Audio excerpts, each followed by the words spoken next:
A Swift Kick in the Ass, episode 75. All big changes start with a swift kick in the ass. Join the journey of lifelong friends, John Curren and Tom Stewart, as they make conventional thought bend over and take a boot to the keister. Warning, listeners may notice a force equal to or greater than needed to get your ass moving. A swift kick in the ass, living life on your terms.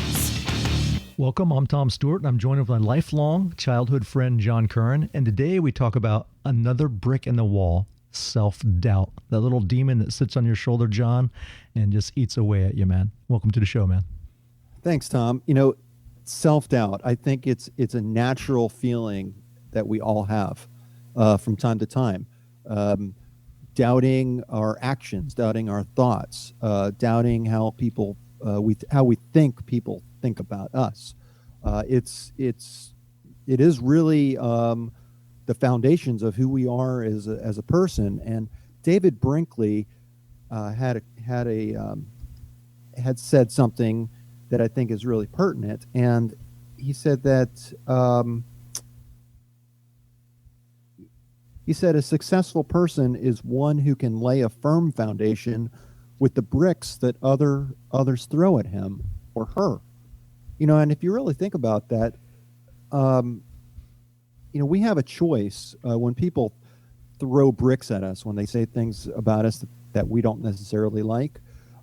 We actually have a choice of what we do with them. I'm talking with both of my daughters right now, actually, about this, because they're going through middle school and high school, where there are mean girls or bullies that they're trying to deal with.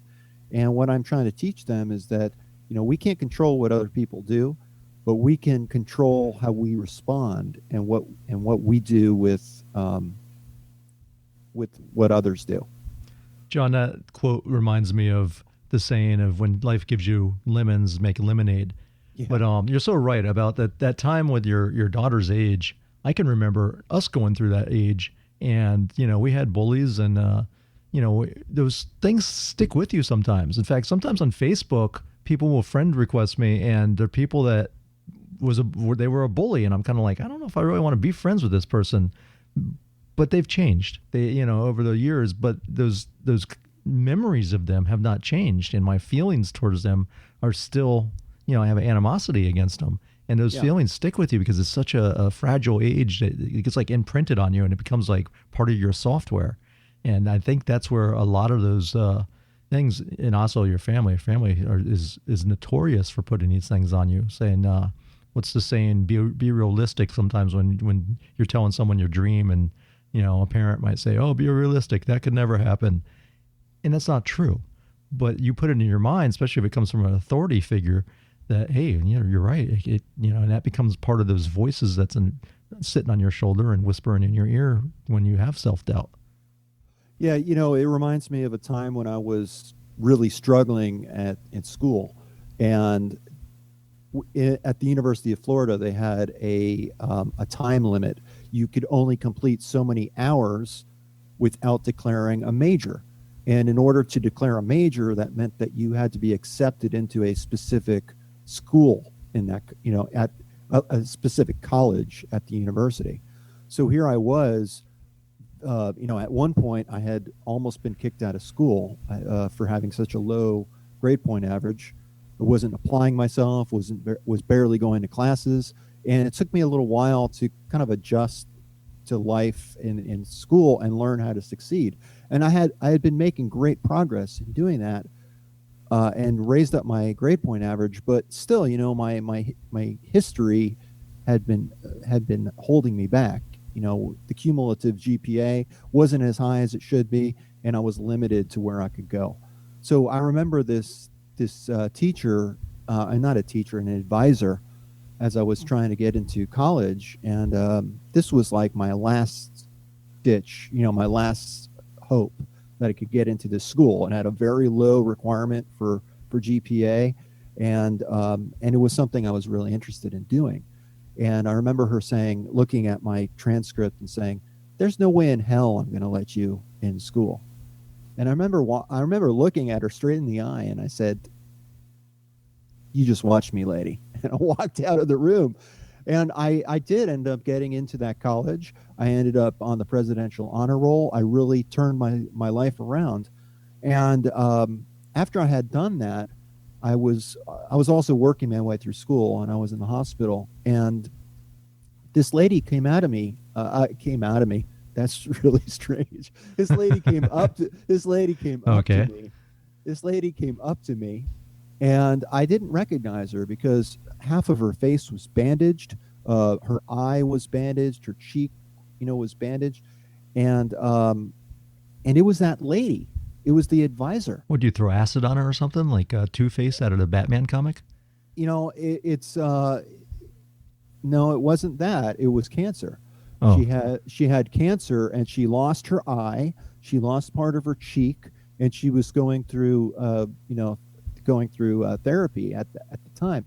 So I didn't even recognize her. But you know what? She recognized me, and she explained who she was, and she said, I remember you coming into my office and pleading your case, and I knew that if I just pushed the right button, that you would do great things. And I just wanted to say, I'm proud of you. I know that it was tough, but you have really come far, and I'm proud of you. I just wanted to say that. Oh, that's a good story, man. Yeah, and it was really, it's one of those cases to where not everyone is so nice as to when they try to push your buttons. Some people are just pushing your buttons because they're mean people and they have their own problems that they're trying to deal with, and they're taking that out on you. But this advisor really had good intentions with me, and obviously, her telling me that I couldn't do something made me want to do that even more and show her that I could do it. And I did do it. So I going back to David Brinkley's quote, I was able to take those bricks that she was throwing at me and put that down and lay that down for a very strong foundation. All right, John. So let me give you another scenario. So you have mean people that maybe put you down on purpose because they don't want you to see you get ahead. And then Right. you had a situation where you were in where it's someone that's trying to push your buttons to make you something more than you are, almost like a drill Right. sergeant, right? But Yep. then there's the other people that don't realize that they're keeping you down. We've talked about how you hang around with, maybe the 5 most people that you hang around with, you become very similar to them. Well, Yeah. if you're in that environment where you're around people that are not doing well or don't believe that they can change, then that can go through osmosis to you. There's a fable. I don't know if you ever heard this one. And it's about Heinrich the Eagle. I just gave him that name, by the way. So this eagle, I guess he had fallen out of his nest, right, when he was little, and he couldn't fly yet. And a man had found him, and the man was like, "Oh wow, look at this chicken." So he brought him over to the Farmer Brown, and Farmer Brown goes, "That's no chicken." He goes, "No, yes, it's a special chicken." He goes, "Okay." So he raised him with the other chickens. So this eagle believed that he was a chicken. He walked around and pecking the ground and eating chicken feed. And one day he looked up and he saw an eagle flying, and he was like, "Wow, what kind of creature is that?" And one of the other chickens looked over him to him and goes, "Oh, that's an eagle. But don't worry, you'll never be able to fly like that." And the chicken went back to, the eagle went back to being like a chicken, and he died like a chicken, never knowing that he was an eagle. And that's from he was just growing up in that environment. And the same thing can be true with people. Yeah, it's self-doubt is really it's about self-esteem and what others think of you, as well as what you think about yourself. And I think that it's natural to question yourself. But I actually see that as I see that can be used in a very positive way, to question your own actions and to be full of, or to have self-doubt. From my own experience, before I met my wife, I almost married the wrong woman. And I, as I was in that relationship, I began to doubt that was the right decision for me. And in fact, I got 2 weeks before the wedding, and then I decided to cancel it. And a lot of people have told me, that I have big gazungas or big testicles for doing that. And the reason why they say that is because most people will just soldier on down a path that they know is bad for them. Something that, instead of speaking up and saying, whoa, whoa, whoa, wait a minute, I'm on the wrong path. And they're too scared to speak up and to leave that path. That's most people. And, I would venture to say, if you look at the divorce rate in our country, there are a lot of people like that. They get onto a path, they might be very discontent. And, even before they get married, they decide to say the vows, they decide to have children. They just decide, oh, well, there's nothing I can do about it. And they convince themselves that maybe this is the right person for me. Maybe, what if I don't find anyone else if I, leave them, and maybe this is the best I can do, and they settle. And you're right, John, that happens to a lot of people. And I think you're right. I think you hit a nail on the head. I think that's probably one of the reasons we see a high divorce rate. Yeah, and I think there's a healthy level of self-doubt. And because that's humility, right? Is recognizing that you're not perfect, that you do make mistakes, and that we're always told, don't think too much of yourself, don't grow this big head and be so proud of yourself, because you're nothing, is what other people will say. And like you said, that comes from your surroundings. The people that are around you, people that even love and care about you, can make you feel very bad about yourself. We really should give ourselves credit where credit is due. That's not to be braggadocious, to brag about yourself, or to say, I'm so great, look at me, I'm so great. It's there's a healthy way to approach that, to say, you know what, I'm worthy of everything that I have. I earned it, I worked for it. That's part of who you are, and you should be proud of who you are. A certain level of that is healthy. I have a friend, John, that she every time she gets a new job, she has a little self-doubt and always feeling like, how did they give me this position? How am I making this amount of income? Do they really know who I am? And they, even though they have this track record of always stepping up to the challenge and doing exceptionally well, they think that I'm not qualified for this job. And I think we all get this. I know I get this. Yeah. And it's called imposter syndrome, where you feel like you're doing a position or a job that you're not really qualified for. You don't think that you're capable of doing.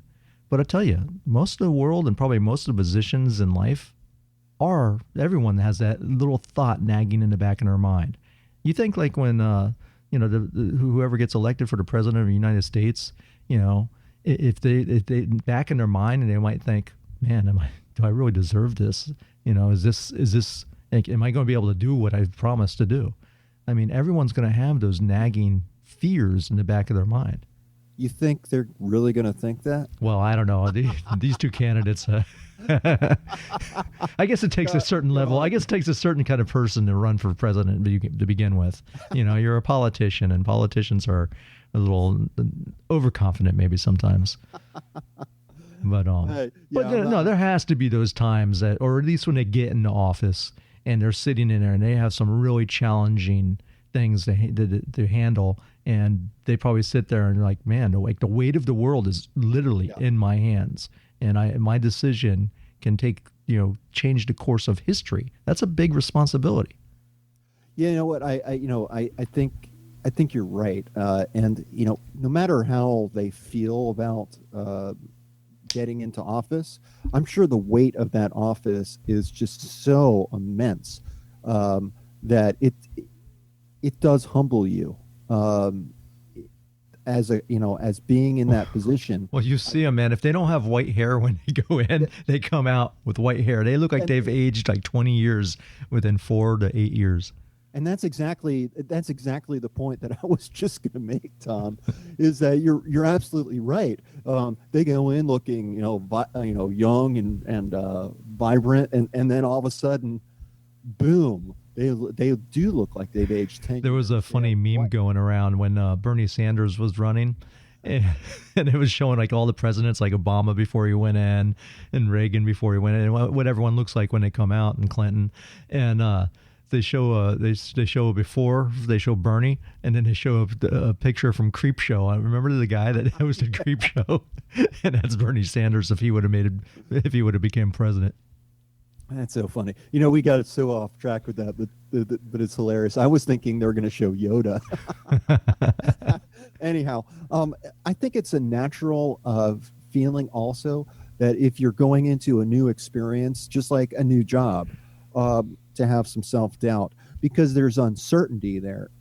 You doing something that you've never done before. You're inexperienced.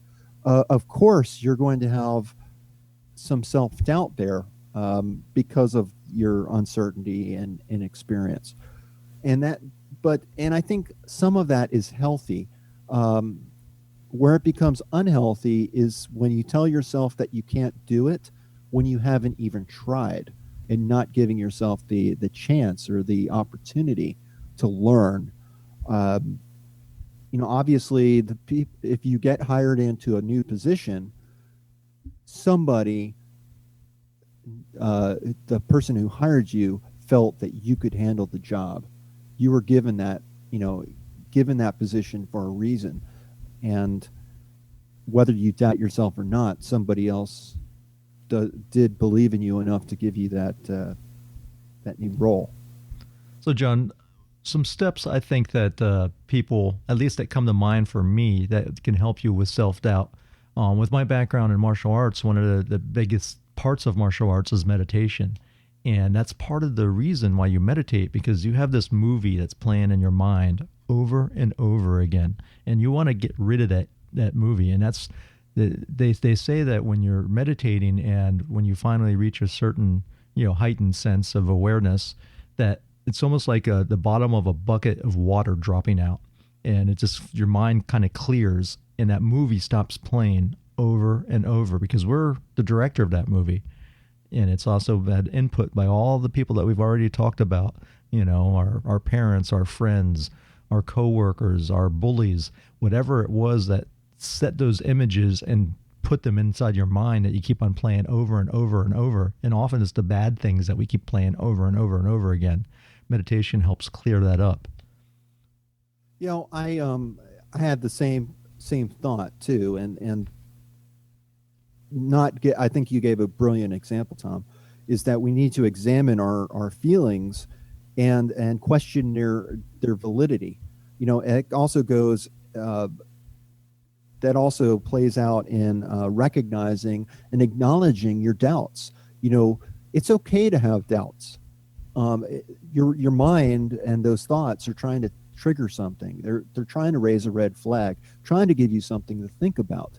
But you have a choice to either act upon on those doubts, maybe do nothing, or not question their validity, but just accepting them or not accepting them. I think coming to terms with that and understanding why you feel a certain way and see what's driving that can also help you in dealing with self-doubt. Meditation, I always think about clearing your mind, but I think it also helps. It helps you kind of take a step back from your day-to-day life and kind of clear your thoughts and free your mind from thinking about things too much, so that you can gain new perspective, right? Absolutely. I mean, you've hit it the nail on the head. I mean, that is what it is. It's to find peace and to, like you said, clear your mind, so you don't have what they call the monkey mind that continues to make bad decisions. Yeah. Yeah. But something else you had said reminds me of a quote from Confucius. And it was a real short one where he said, "He who says he can and he who says he can't, both are usually right." Yeah. You know what? I agree. I think sometimes we're so close to the problem and so close to our issues that we aren't able to pull ourselves back and see the bigger picture. And if you're trying to change your life in some way, and you're going down this path kind of in the dark, kind of feeling your way, it's okay to take a step back and take a look around, figure out where you are and what you're facing, and then change your direction and choose your path a little bit differently. Recognizing where you are is probably the first step you need to take when you're lost, right? Absolutely. Get your bearings. One of the things I know that you're a big proponent on is you always talk about getting it out of your head and putting it on a piece of paper. And that comes with a lot of things, but it also comes with self-doubt. Possibly keeping a journal. If you keep a realistic record of what you're doing, you can look back and say, you know what, I've faced challenges like this before, and this is how I handled it, and I overcame it, and I'm okay. I didn't die. There was nothing, earth-shaking that this decision that I had to make or what have you affected me. So it's a great way, and it also helps you gain clarity by figuring out what it is that is troubling you and why you have these feelings. Yeah, Tom, I absolutely agree with you. Writing down your own feelings, and actually going back in time and looking at what you wrote down, can really show you how far you've come in the process. We don't give ourselves enough credit most of the time to recognize how much we've changed. And keeping a diary and going back every once in a while and rereading what you wrote and it is going to help you revisit how you felt at that time and make you see the difference and see it'll help you see how far you've come along. But that's also the reason why reading history is so important, is because history has a tendency to repeat itself, and humans, we all learn from each other, and gaining perspective from people who have had similar experiences. It might not give you the complete step-by-step, 10 easy steps to get from A to B, because what worked for them may not work for you, but it is going to spark ideas and help you get further down that path. The last point I wanted to make and touch upon something that you said, Tom, was about, I've been through this experience before, and I made it through. And you're absolutely right. The way we've approached problems in the past can help us move forward in the future. However, just because it worked one way the last time you went through it doesn't necessarily mean it's going to work the same way this time, because there are different factors involved. It may or may not work for you. Of course, we're going to try what worked before, but don't get discouraged and full of self-doubt because of what you did before isn't working. It's a new situation. And sometimes you hold these thoughts in your head of like, I'm clumsy. People see me and I feel like I got, big feet and I trip over myself. I've had friends that have this feeling and think, they always like downplay themselves, going, I can never do that because, I'm like a bull in a china shop. But those are things that you can change. Those are things that you've been imprinted in, labels that have been associated to you. Sometimes you can sharpen your skills. I was listening to Tim Ferriss, and he was talking about how he was never good at basketball. He always, dribbled like a caveman. It was what his coach used to say. And he had some friends that were really into the Lakers. The dog had like a Lakers sweater. They were watching, and he was never really into basketball because he wasn't good at playing basketball.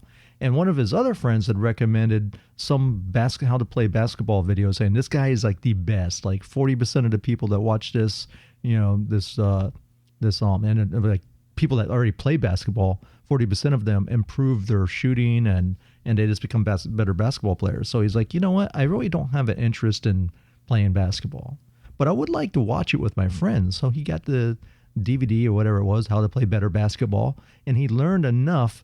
So he actually started enjoying watching basketball because it got rid of that negative connotation he had from when he was a child. We always talk about coaches on this show, and you're absolutely right. We can learn from other people, and I'm a big proponent of teaching yourself how to do things. Mm-hmm. And the Benjamin Franklin way. Yeah, and honestly, I know that holds me back. I started playing bass guitar back in high school, and I'm okay. But I started teaching myself how to play guitar, and I can make a lot of noise, and I have a lot of fun making a lot of noise. But I know that I'm holding myself back just because I'm too damn cheap to go take some lessons. And I know that if I would just put myself in that position of taking a few lessons, that I could improve my guitar playing, exponentially. And what a good coach can do, John, is they can give you feedback. That's the one thing that you lack when you do try to teach yourself, because I think you could teach yourself almost anything, but you lack the feedback. I know in jiu-jitsu, I could sit there and watch YouTube and try to do all these moves, but if you don't have someone giving you the feedback, or you don't actually roll and spar with someone else, you can't actually see what can go wrong. So you do need that input from someone else that has an objective mind and is not trying to, hurt you in any way. They're trying to help you, and it's more a constructive criticism. Yeah, I think about like weightlifting and how important it is to use the correct form when you're weightlifting. But if you don't have someone pointing out to say, hey, you know what?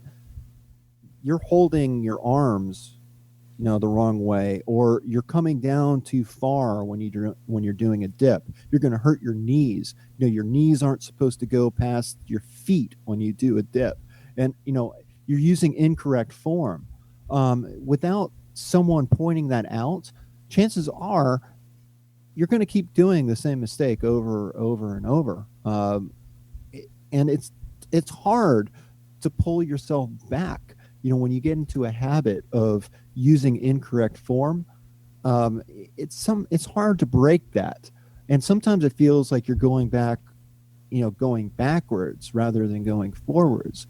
But what you don't realize is that once you pull yourself back and you hold yourself to doing the correct form, you're going to be able to make progress by leaps and bounds, as compared with hitting a wall with where you're going to be if you're doing it wrong.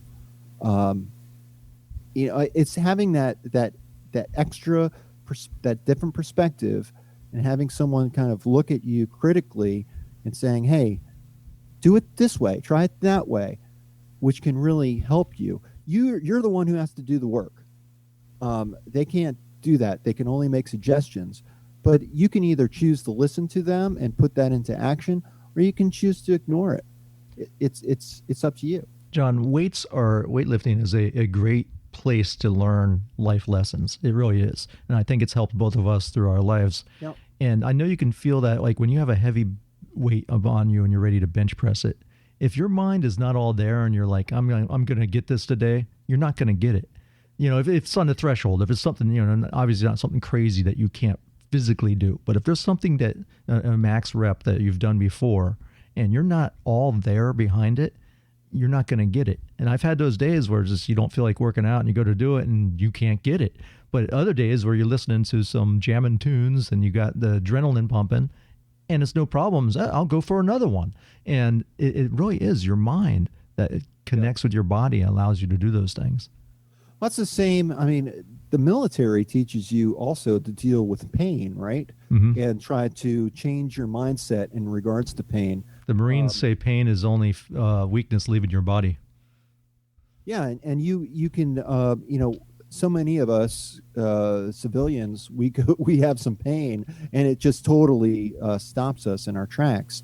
Whereas there are other people who, say the Marines, for instance, who could be shot up and still continue on and soldier on. It doesn't stop them. It keeps them going. And I think that it's been proven that you can train yourself to deal with your pain in a different way. John, that's what made the samurai so effective. The samurai, before they went into any battle, already said, I'm dead. They've already said, I'm dead. So if you cut, they don't care if you're going to cut their arm off, their head off. They don't care, so that they lose that fear. We've had episodes on fear and how powerful that is. But fear is part of self-doubt. And that is how they were become such exceptional warriors, because they were able to relax more when they fought, so thereby they could perform better. You know what, Tommy? I was thinking about about our weightlifting experiences, and I mean that is a great example to where you're about to bench press, and you've actually failed before you even try, because you're telling yourself, I can't do it, and that's a great example. But how many other times in your life have you told yourself, I can't do this, before you've even tried? I mean, you've failed before you even know if you could do it or not. That's self-doubt is what kills you, because if you don't try, you don't know. And sometimes we try and we fail, but that failure was more in our minds than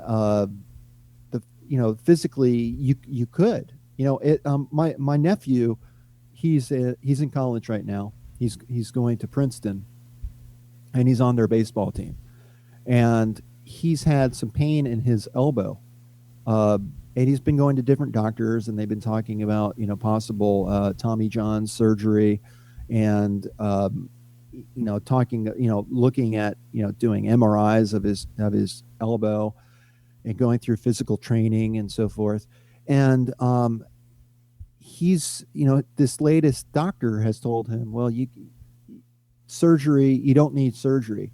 You need to be able to push through the pain. And he thinks he's at about 75 or 80%. But think about this: if you've ever injured yourself, there's a tendency to kind of hold back, right? Because you don't want to. If you've injured yourself and you've been nursing yourself back to health, you don't want to push too hard and re-injure yourself. And part of getting past that is pushing through the pain and keep on going. And that's a process that really only you can govern.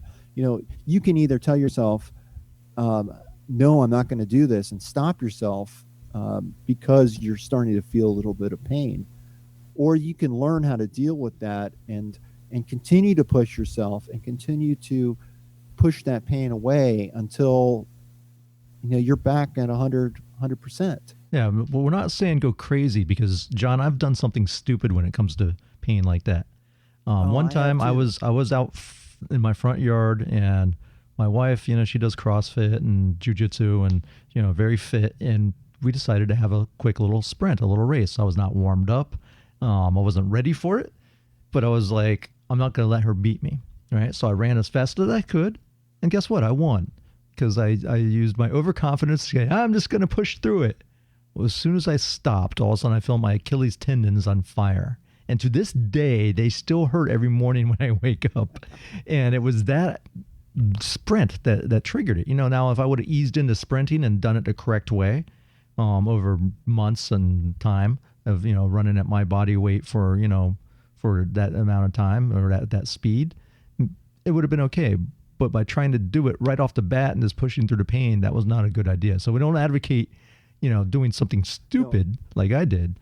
But if it's mental pain, and sometimes physical pain, yes, there's absolutely no problem with pushing through it. Yeah, and I mean, I've had the same experience, not with trying to beat my wife in a race. In fact, we should have named this episode "The Time Tom's Wife Beat His Ass." Or so, I don't know. But I digress. But there's been plenty of times to where like I was doing tricep extensions and I could feel a little bit of twinge, I could feel a little bit of weakness in my muscle. But instead of, saying, whoa, wait a minute, that I've had enough, I've pushed myself even harder. And then, you injure yourself, which puts you out of the game. So yeah, I definitely am not advocating, going hog wild and, pushing pain, not being aware of your body and not taking notice. Because yeah, you can really push yourself and cause yourself a lot more pain and totally take yourself out of the game through that. So I'm not saying I agree with you. I agree with you. The friendly competition in weightlifting and bodybuilding and all that circles. I remember the guys that I used to train with. They were such assholes. They'd look at you and go, "Hey, is that a new shirt?" It's like, yeah, I think it might be, and they go, "Well, you have a string hanging from it." And then they go, "Oh, I'm sorry, that's your arm." I think Arnold Schwarzenegger had, inspired that whole type of, jabbing at each other and weight training. That's so funny. I have a great quote, and it's a little bit long, but it's really powerful. So should I just do that now? Yeah, do it now, and we can probably wrap this up and maybe end it with your quote. Okay, yeah, that sounds good. It's the quote is by Marianne Williamson, and she says, "Our deepest fear is not that we are inadequate. Our deepest fear is that we are powerful beyond measure. It is our light, not our darkness, that most frightens us. We ask ourselves, who am I to be brilliant, gorgeous, talented, fabulous? Actually, who are you not to be?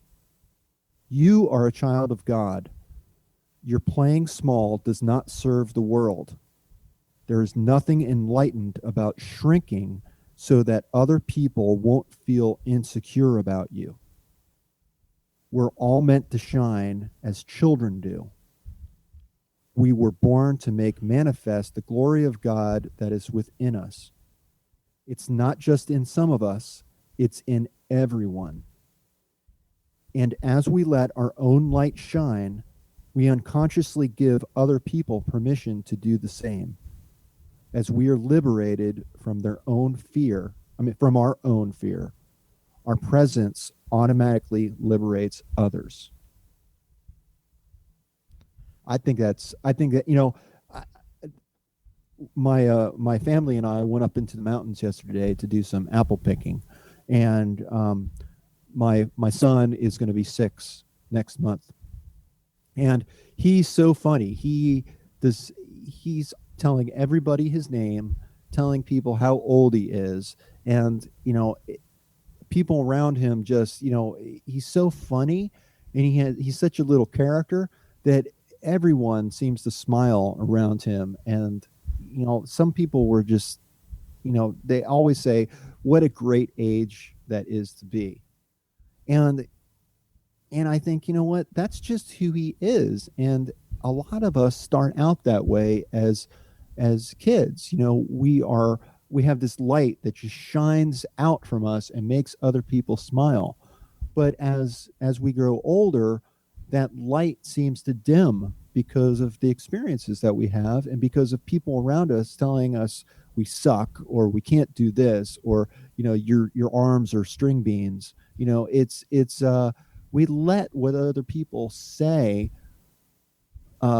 manifest itself inside of us, and we build we build ourselves based on that self-doubt rather than recognizing how awesome we are. I think I think self-doubt, I guess we should wrap it up, but self-doubt, you can either see it for what it's worth and use it to power yourself through difficult situations and prove other people wrong, or you can believe what they say and just take it as fact, whether it's true or not true. And we hope that that doesn't hold you back, because we all want to change in positive ways. I seek strength not to be greater than others, but to fight my greatest enemy, the doubts within myself. PC Cast. That's my ending quote, John. That's awesome. As always, I'm Tom Stewart. Thanks for listening.